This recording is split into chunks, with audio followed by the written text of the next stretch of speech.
Hello and welcome to this video on Foucault's power on my channel Basics of Political Science.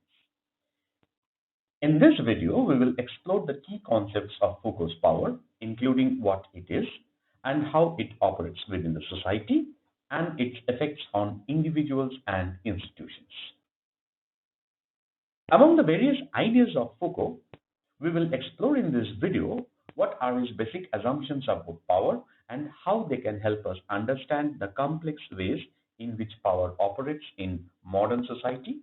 What is the relationship between power and knowledge, power and resistance, his idea of panopticon, and its effects on individuals and institutions. First, let's define what we mean by power.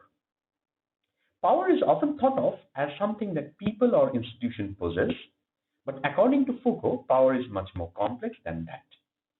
Power is a pervasive network of relationships that exists within society, shaping and influencing our behavior, thoughts, and actions. Power is not just exercised from the top down, but also operates in the everyday practices and interactions of individuals and institutions. Foucault believed that power is not just repressive, but it is also productive. That is, power not only constrains and limits our actions, but also shapes and creates new forms of knowledge and subjectivity. Power is therefore not just something to be resisted, but also something to be analyzed and understood.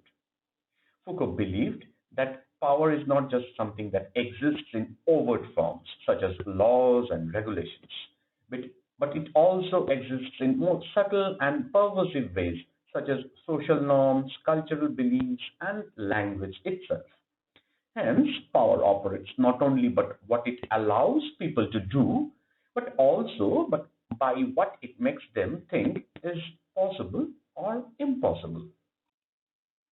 So, how does power operate within society?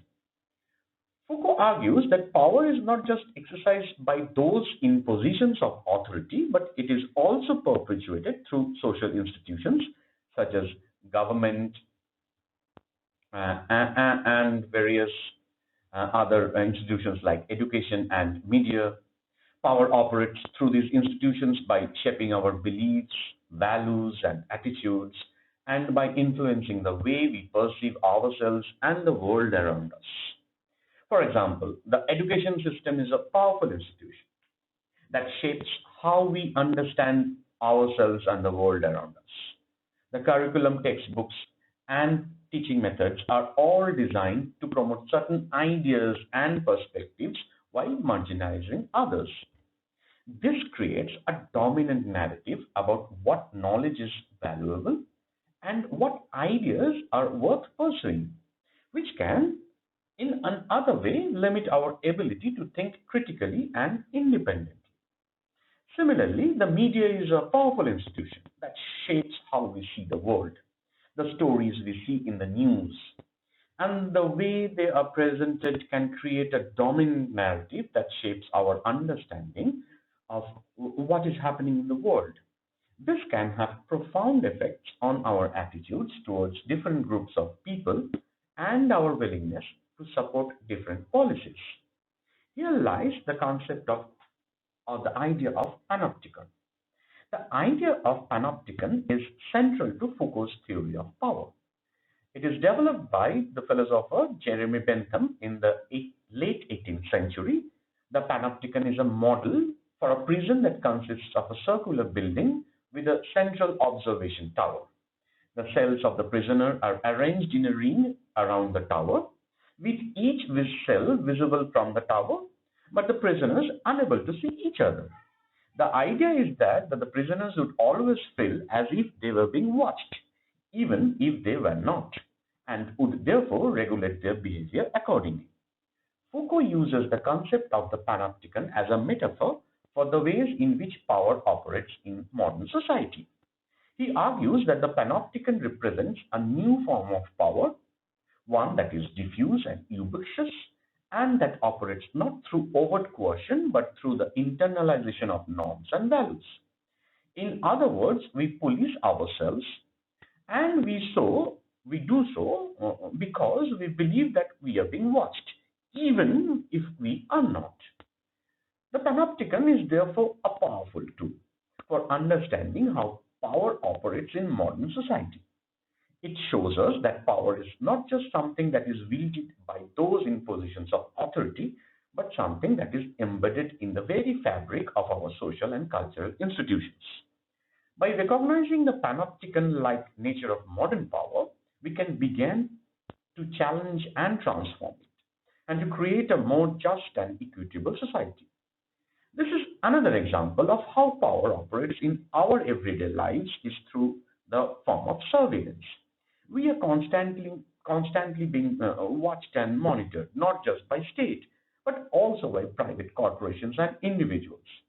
This surveillance can have a chilling effect on our behavior as we begin to self-censor and police ourselves even when we are not being watched.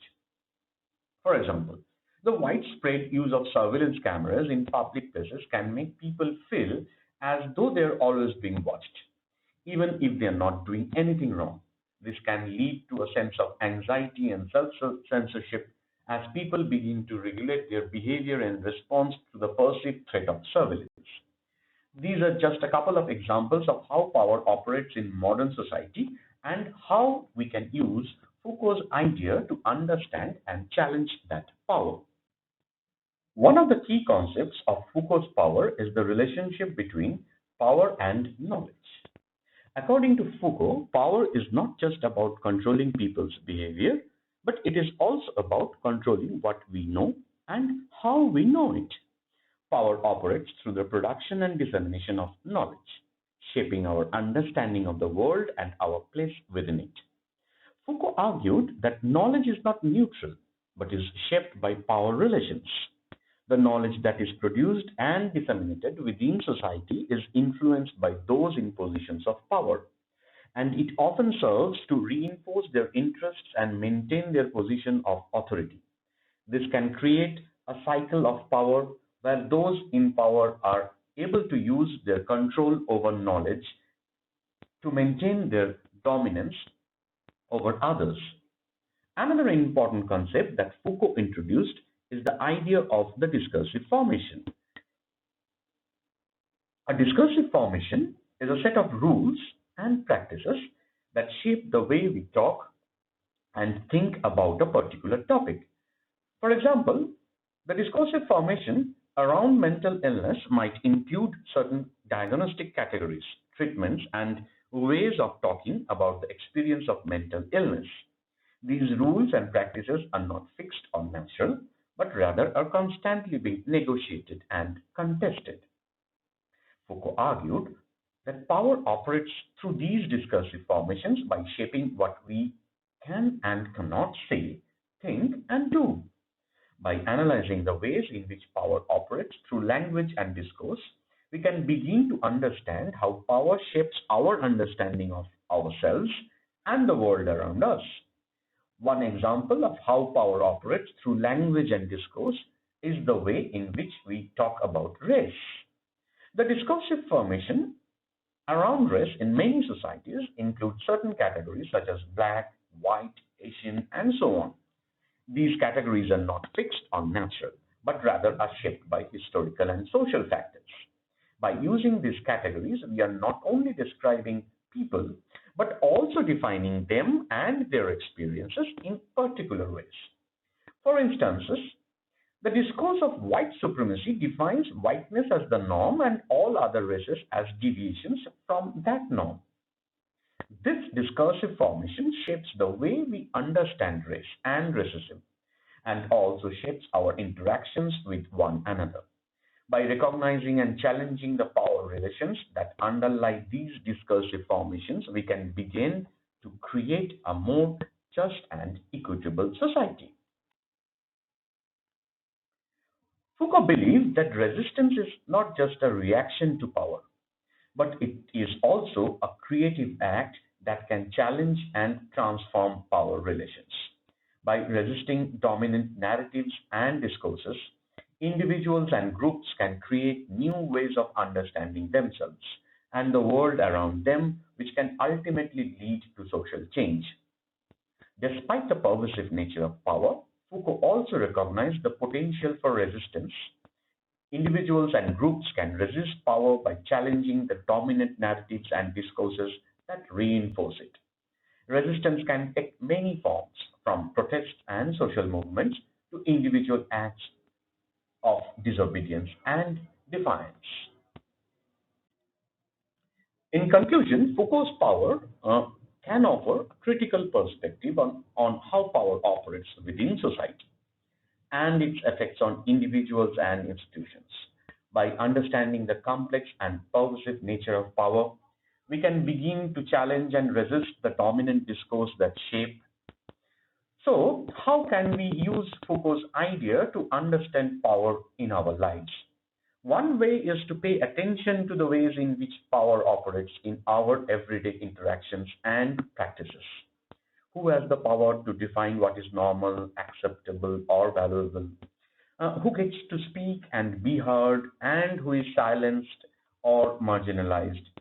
By asking these questions and analyzing the power relations that underlie them, we can begin to challenge and transform the ways in which power operates in our lives and in society more broadly. Thank you.